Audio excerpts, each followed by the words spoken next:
উম্মত তুমি জানো না আমি যে তায়েফের পাথরের আঘাতে পুরা পিঠ চালনির মতো ঝাঁঝরা বানায় ফেলছে আমার? শোনো নাই তুমি? আমারে যে উহুদের ময়দানে দান দান শহীদ করে রক্তাক্ত করছে, তুমি শোনো নাই? আমি যে 14 দিন পেটে ক্ষুধার তাড়নায় পাথর বাঁধছিলাম, উম্মত তোমার মনে নাই?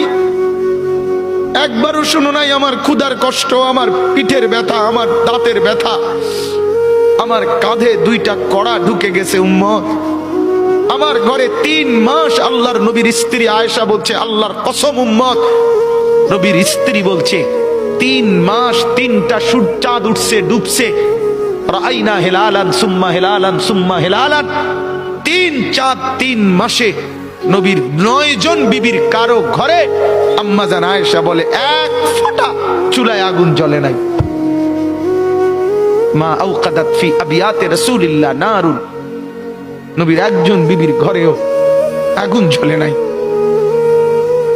আল্লাহ নবীর স্ত্রী আয়েশা একদিন বলছিল নবীকে পিঠে হাত বুলাইয়া, ইয়া রাসূলুল্লাহ, স্বামী আপনার পিঠ ছিদ্র ছিদ্র কেন? পুরা পিঠ চালনির মতো ছিদ্র ছিদ্র কেন? আপনার কি ছোটবেলায় বসন্ত রোগ হয়েছিল, গোটা হয়েছিল?